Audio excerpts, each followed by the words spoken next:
Hi, this is Kyle Harris, and this is my subject, Dan Smith. We've shown you stabilization endurance phase training and hypertrophy training. We're moving on now to power training in the NASM OPT model, focusing on training a rugby player.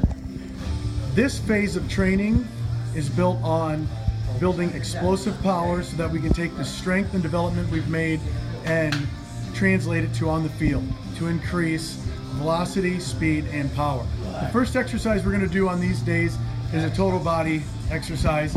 We're going to do a high pull here today. Dan's going to try to start from the hang position down around his knees, and he's going to try to explode as fast as he can, working through triple step extension. I like this exercise, especially for young athletes, because it's easier to do and teach than it is to teach a clean, a hang clean, or a power clean. We can also work into using hang cleans and power cleans in our workout on various days, depending on what other exercises we're using on that day. We're going to move into a squat. This is the supersetting phase of the exercise, where we do a strength exercise followed by a power or a plyometric exercise to work both the strength and power. The high pull was good in today's workout because we're squatting. To do a clean where we're going to end up in the squat position would be overload on the athlete at times, so I try to stay away from that when programming. As soon as Dan completes 5 repetitions in his normal workout, he'll do 3 to 4 today of these, but as soon as he completes his repetitions of the strength exercise, he'll quickly move into the plyometric portion or the power exercise, doing squat jumps. You perform 8 to 10 of these exercises depending on the week of the power phase.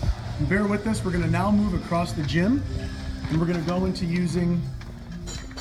into performing reverse hypers.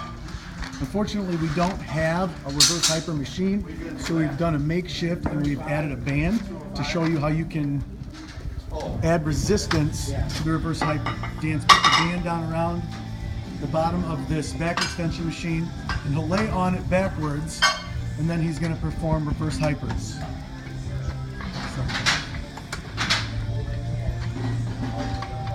Again, after about 5 repetitions, we're going to move to an explosive type exercise, and we're going to move to kettlebell swings.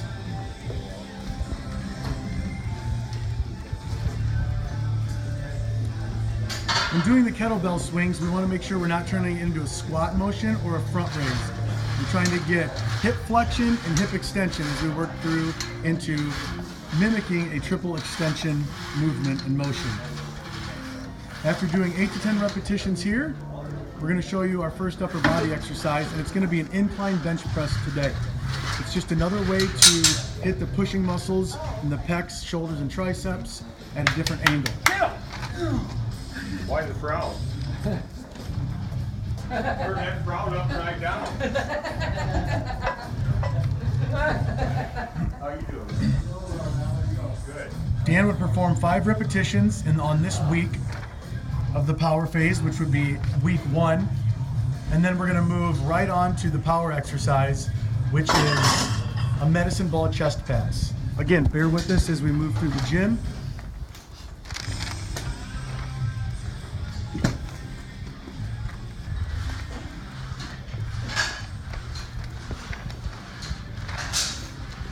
Dan will grab a medicine ball. In week 1, we're going to use a medicine ball that's about 5 to 10% of the athlete's body weight. We'd progress to 8% of the athlete's body weight, and then in week 4, when we use medicine balls or weight for our plyometric portion, we would use 10% of the athlete's body weight. After that, we're going to move to the pendlay row.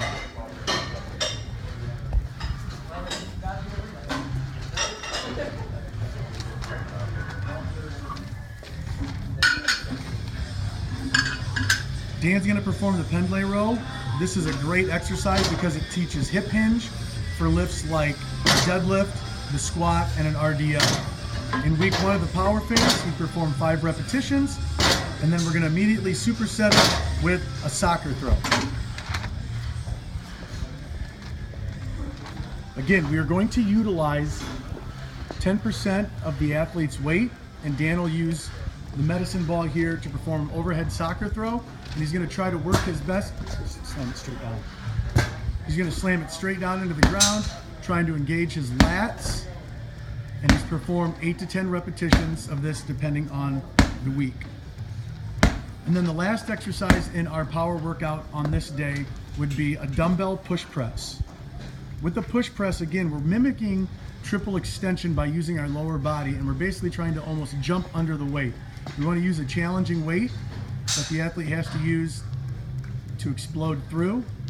We would do 5 reps on week 1, working down through weeks 2, 3, and 4 as we increase intensity. And then Dan would do an overhead medicine ball throw, and we're not going to do that in the gym today, but he's going to demonstrate it.